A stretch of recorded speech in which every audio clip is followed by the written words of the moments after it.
Hey YouTube, Mark Kaufman here, and today I'm going to be doing a review on the Kershaw Culpepper.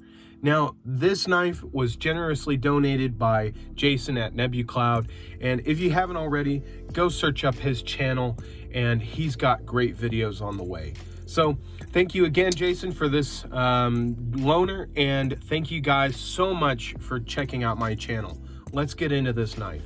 So I've had this knife for a few days, and a few days is all it really needs. I mean, this knife has surpassed my expectations. Now, when Kershaw was getting back into slip joints, I thought to myself, finally, they're getting back into the heyday of what they used to do, what they started with in Seki City, Japan, and what they used to be in the 80s, I believe it was. And this knife really is fantastic for my example. It could be different for yours. First off, the walk and the talk on this is fantastic. I mean, this thing has a better spring tension than some case knives I've had, and that's saying something. The fit and finish, I mean, yes, there are a few gaps, but it's finished wonderfully. This thing is finished very, very well. Also, the jimping here. Most traditionals do not have this jimping because you'd be tempted to actually push it down, but having this jimping here really has helped with cutting up boxes, cutting up certain materials that is going to be pushing against that blade, but you need just a little something to keep your aim or keep your grip on the knife.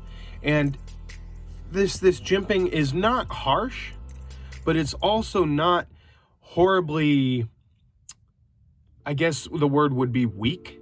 I've had jimping where this jimping here on other knives would be like, why'd you even put it there? I mean, you shouldn't have even put it on the knife. And then there's jimping there that's like, well, I mean, I guess I'm gonna have to wear gloves every time I use this knife, or even put my thumb on there. It's sometimes it can be really, really harsh on your fingers if the jimping is so tough and so toothy.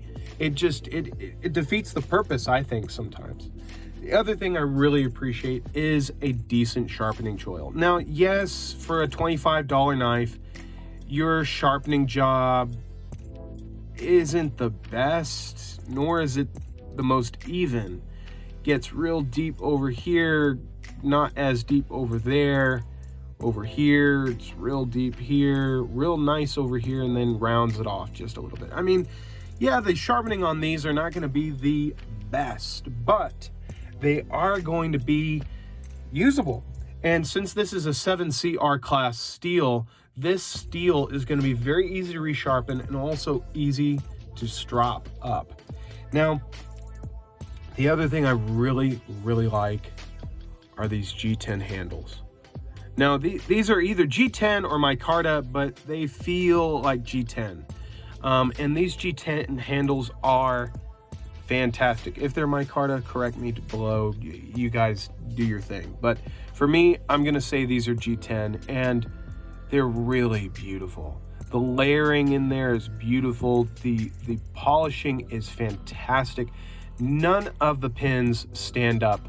You cannot even feel where they begin or where they end.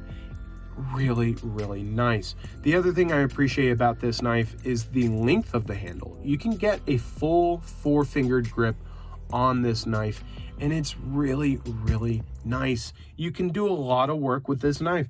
The thing that I've actually really been enjoying using it for is cooking, cutting up steak, chicken, broccoli. You know, just you can get a nice feel on this, and you can use it as a paring knife. You can use it as a I wouldn't say chopping, but you can do some chops, especially if you reach back here where the jimping is. You can do some nice pull cuts. Now, this knife does have no it doesn't have a half stop, so it's going to be a complete, just there we go. No problem there. I don't expect a half stop at this price.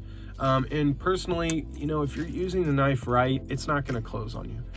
Now, here is the best thing about this knife, and I may differ. You may find something else that's better about the knife, but for me, and having quite a few traditionals in my collection, sold and bought, the nail nick in this is perfect. I mean, it's perfect. I wish they would do nail nicks like this for every traditional. The nail nick in this is actually milled out. It's milled out, so it's actually even all across the board on this side and on this side, which makes this slip joint ambidextrous. It is a completely ambi knife. You can open it left, or you can open it right. And I think that is just fantastic. Having a traditional knife that represents left and right-handed people.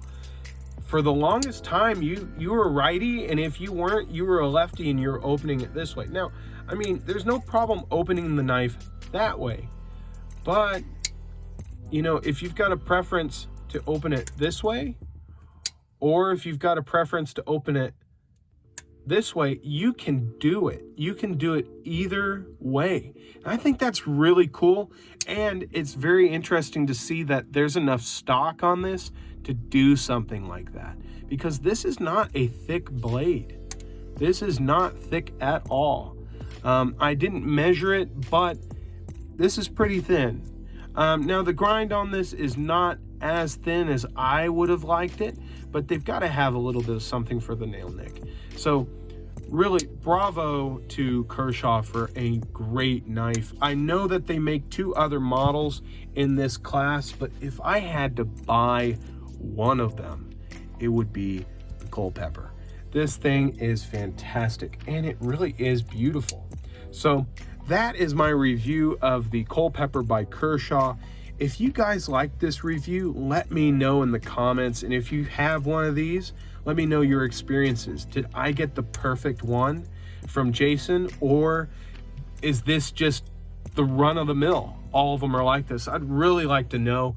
And if you have a bad experience, let me know in the comments. I want to hear what the differences are between a good one and a bad one, because I'm thinking about buying one. So till the next video, I will talk to you later, and remember, have a great day wherever you are, day or night. See you in the next one. Bye-bye.